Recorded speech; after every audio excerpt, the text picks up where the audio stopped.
అందరికీ నమస్కారం. మన జీవితంలో కొన్ని కథలుంటాయి. అవి మనసుని ఎప్పటికీ వెంటాడుతూనే ఉంటాయి.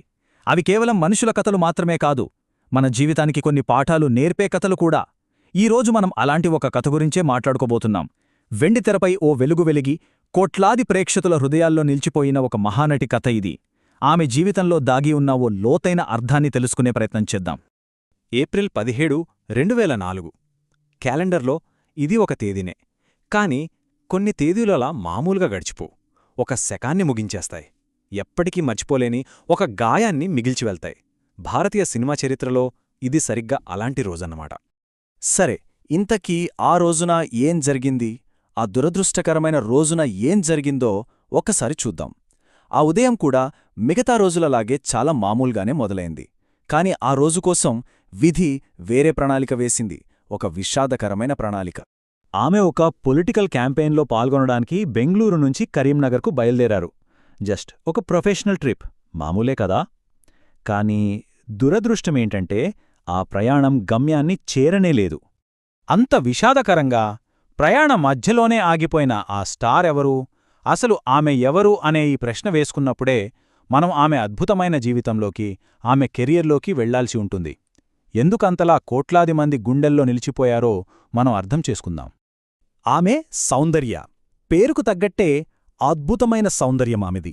కాని ఆమె కేవలం ఒక నటి మాత్రమే కాదు, కోట్లాది మంది మనసుల్ని గెలుచుకున్న ఒక గొప్ప వ్యక్తి. సరే, ఇప్పుడు కాసేపు ఆ విషాదాన్ని పక్కనపెట్టి ఆమె సాధించిన విజయాల గురించి మాట్లాడుకుందాం. సౌందర్య స్పెషాలిటీ ఏంటంటే అందం, అభినయం. ఈ రెండింటినీ బ్యాలెన్స్ చేసిన అతి కొద్దిమంది హీరోయిన్లలో ఆమె ఒకరు. తెలుసుకదా, కేవలం గ్లామర్ కోసమే కాదు, ఏ పాత్ర ఇచ్చినా దానికి ప్రాణం పోసేది.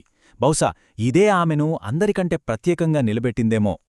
ఆమె కెరియర్ చూస్తే అంబో, ఎన్నో అద్భుతమైన సినిమాలు. అమ్మూర్లో దేవత పాత్రలో ఎలా ఒదిగిపోయిందో గుర్తుందా? రాజేంద్రుడు గజేంద్రుడులో ఆమె అమాయకత్వం. ఇక అంతఃపురంలో అయితే నటనతో కట్టిపడేశారు. ఇలా చెప్పుకుంటూ పోతే చాలా ఉన్నాయి. ప్రతి పాత్రలోనూ తన మార్క్ చూపించారు. ఈ సినిమాలే ఆమె యాక్టింగ్కి, ఆమె స్టార్డమ్కి ఒక ఎగ్జాంపుల్ అన్నమాట.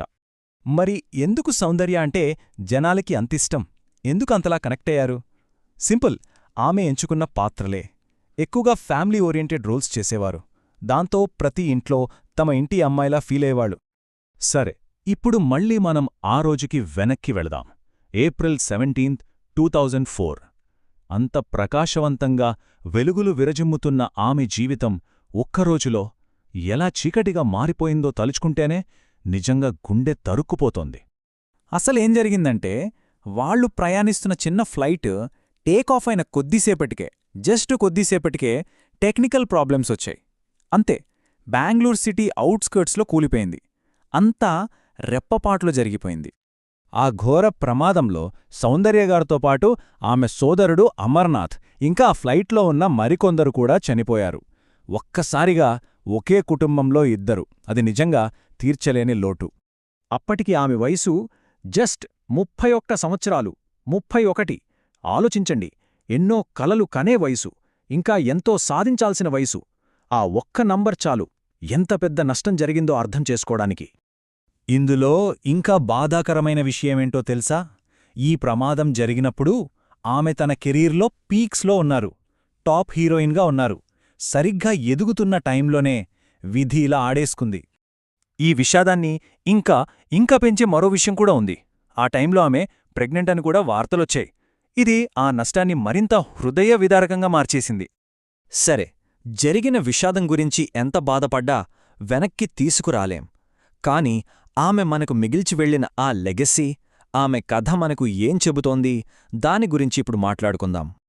ఆమె మన మధ్య లేకపోవచ్చు భౌతికంగా, కాని ఆమె సినిమాలు, ఆమె నవ్వు, ముఖ్యంగా ఆ నవ్వు, ఆమె పర్సనాలిటీ, ఇవన్నీ ప్రేక్షకుల మనసుల్లో ఎప్పటికీ నిలిచిపోతాయి.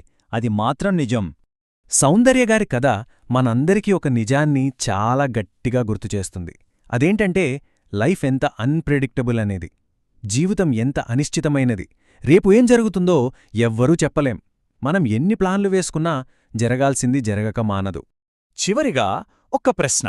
సినిమాల్లో, ఫోటోల్లో శాశ్వతంగా నిలిచిపోయిన ఆమె నవ్వు మనకి ఏం చెప్తోంది? ఒక్కసారి ఆలోచించండి. బహుశా జీవితం చాలా చిన్నది, ఉన్నంతలో మంచి జ్ఞాపకాల్ని పంచుతూ మనకంటూ ఒక చెరగని ముద్ర వేసి వెళ్ళిపోవాలనేమో. బహుశా అదే ఆమె మనందరికీ ఇచ్చి వెళ్ళిన అసలైన సందేశం.